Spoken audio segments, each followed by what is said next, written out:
So this is a passage that's adapted from a particular book. So, and they're asking you what the words mean. So things, and so it's multiple choice again. So as with all of these things, have a look at the questions and you'll be able to work out, and then we've got a similar one with a different extract, a different passage later. So as with all of these things, just have a look at them and, just make sure that you know what's what, so just make sure that you understand the questions and what you need to look for. So shall we get, so shall I read? So it's from Pride and Prejudice by Jane Austen, written in 1813, a while ago. If you will thank me, he replied, let it be for yourself alone, that the wish of giving happiness to you might add force to the other inducements which led me on, I shall not attempt to deny. But your family owe me nothing. Much as I respect them, I believe I thought only of you. Elizabeth was too much embarrassed to say a word.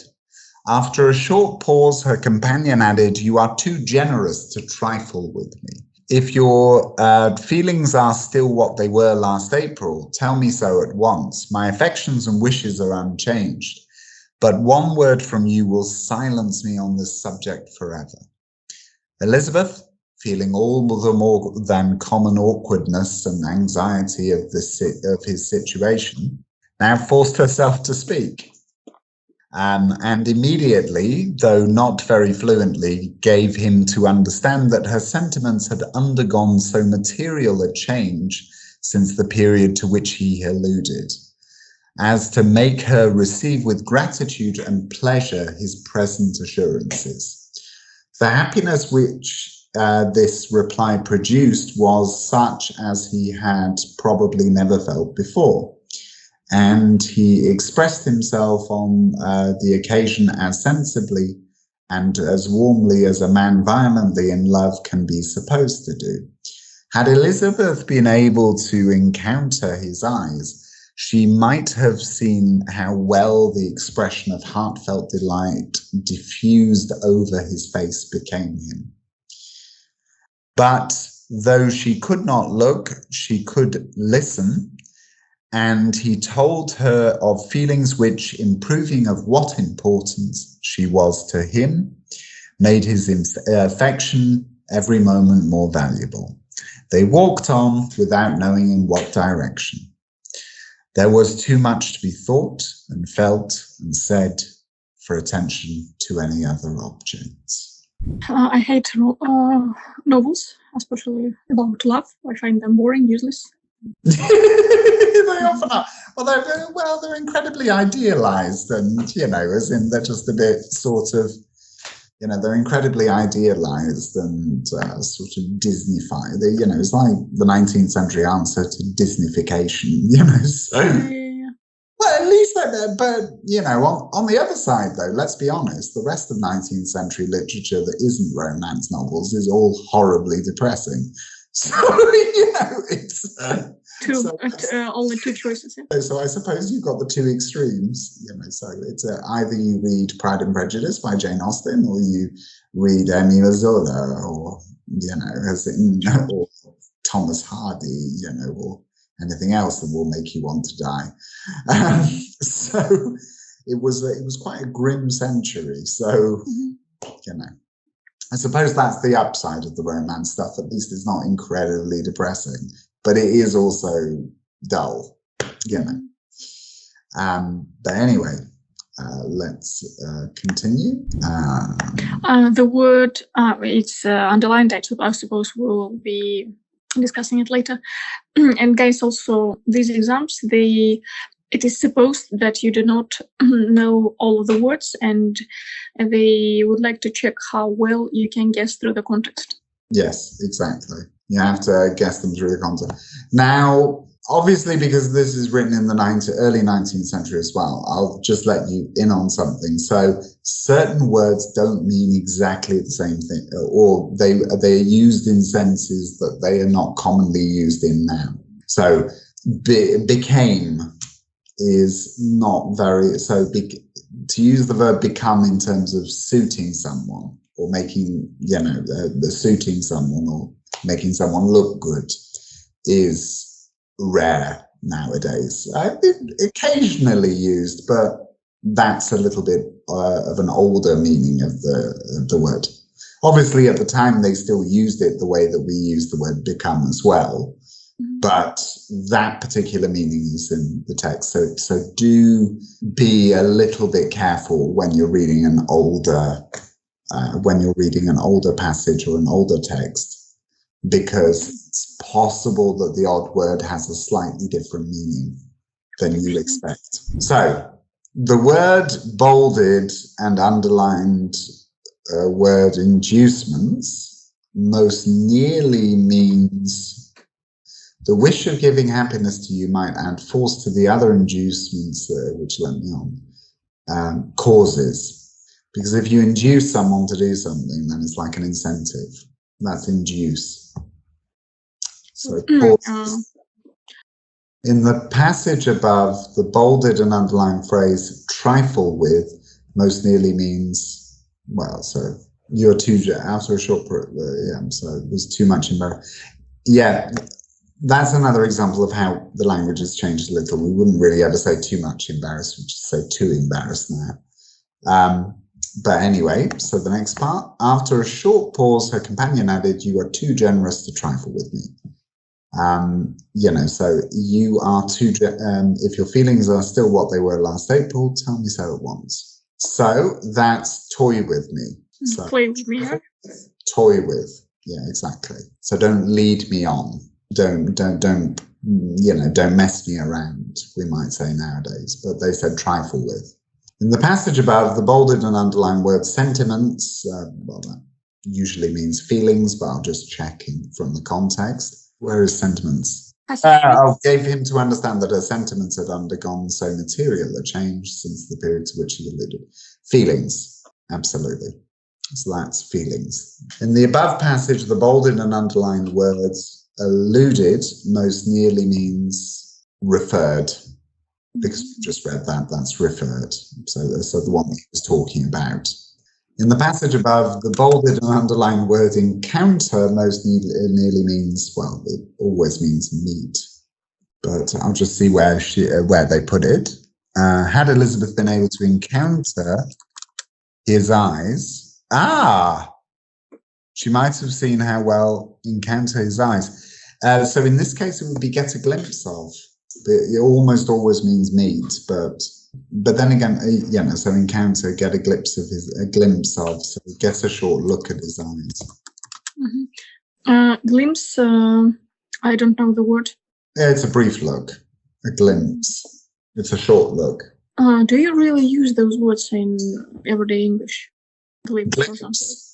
Glimpse, yeah, glimpse, absolutely, yeah. Glimpse is not common. A glimpse is definitely used. If you're talking about, for example, as in, she might have seen how well the expression of heartfelt delight diffused over his face became him. No, we don't say sentences like that very often. No, that's not really what we say. But a glimpse, can I have a quick look? So can I have a quick look? As in, can I have a glimpse? Yeah, we might use glimpse occasionally. Snapshot, you can also use. So a peek. A peek is a little bit more common nowadays. Can I have a peek? A little look. A peek. P-E-A-K. P-E-E-K. So in the passage above, the word diffused most nearly means spread. How does the first speaker feels about Elizabeth's family? He esteems them. That's not a word we use often. So it makes sense, but it's almost never used. So that one sounds quite weird. And despises, yeah, we do use that, but that's a little bit, it is a little bit formal, but we, and it's intense. If you despise someone, then it's stronger than hate. So how does the first speaker feel about Elizabeth's family? Esteem means respect, right? Yes, exactly. Mm-hmm. And despise? Hate or loathe. To disregard means to ignore, right? Yeah, exactly. Oh, he simply says, but your family owe me nothing. Much as I respect them, I believe I thought only of you. So he disregards them completely.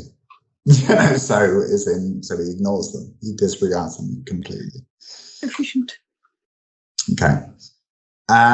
From the above passage, we can infer that Elizabeth is unhappy with how things have turned out. The couple will soon break up. The first speaker wants Elizabeth for her money, or the couple will be married. Infer means guess, make conclusion. Guess based on something you've read, or so draw a conclusion. Yeah, so make a supposition or have an educated guess based on what you've heard or read. So infer is the opposite, but it's usually for something explicit. Infer is the opposite of, do you know imply? So if you imply something, you don't directly state it, but it's clear through, it's quite easy to read what you mean. Infer is the opposite. So it's picking something up from what someone else has written. And as I think Elizabeth is unhappy with how things have turned out. No? All the more than common awkwardness and anxiety now forced herself to speak, and immediately, though not very fluently, gave him to understand that her sentiments had undergone so material a change since the period. But though she could not look, she could listen, and he told her of her feelings, which, improving of what importance she was to him, made his affection every moment more valuable. They walked on without knowing. There was too much to be thought and felt and said. Well, it's how it ends here. So this sort of, she could listen, and he told her of her feelings, which, improving of what importance she was to him, made his affection every moment more valuable. So she appreciates it more and more and more. So I think she stopped loving him, then she hears all of this stuff and thinks, oh, actually I do. So I think that's what it is, basically. So, so she was unhappy with how things had turned out, but I think the couple will be married, personally, at some point. But she was unhappy with things beforehand, but, I'm bad with this kind of things in general, in life, even for something. I would go for they'll probably be married, because the thing is that she seems to love him more and more the more he speaks, basically. So she wasn't that interested, and then she became more interested hearing about how into her he was. So we'll carry on with the next one. So I'm going to read the next one. Occupied in observing Mr. Bingley's attentions to her sister, Elizabeth was far from suspecting that she was herself becoming an object of some interest in the eyes of his friend. Mr. Darcy had at first scarcely allowed her to be pretty. He had looked at her without admiration at the ball, and when they next met, he looked at her only to criticise. But no sooner had he made it clear to himself and his friends that she had hardly a good feature in her face, than he began to find it was rendered uncommonly intelligent by the beautiful expression of her dark eyes. To this discovery succeeded some others equally mortifying. Though he had detected with a critical eye more than one failure of perfect symmetry in her form, he was forced to acknowledge her failure to be light and pleasing, and in spite of his asserting that her manners were not those of the fashionable world, he was caught by their easy playfulness. Of this she was perfectly unaware. To her, he was only the man who made himself agreeable nowhere, and who had not thought her handsome enough to dance with. Okay, this passage is quite clear to me. Yes, it's quite tricky, isn't it? Yeah. So rendered, I can tell you that instantly, is made. Yeah. So made, exactly. The word mortifying means, usually it's embarrassing. But let's have a look. Where was it? Mortifying, mortifying, mortifying. To this discovery succeeded some others equally mortifying. I would have thought embarrassing,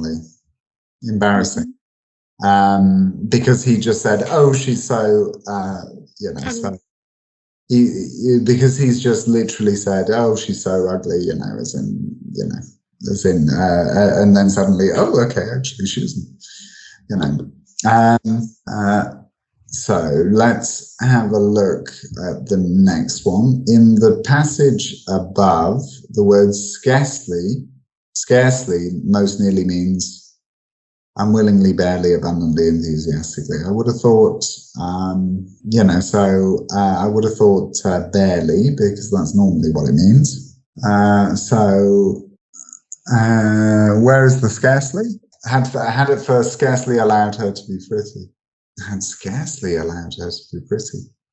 And barely, it's the only thing it can really mean. But yeah, that passage would be quite tricky, I think, for non-native speakers. That would be quite difficult, that one. In general, reading literature in foreign language is obviously for us difficult, for foreigners, but there are people who read a lot in English since they're kids. Oh, absolutely.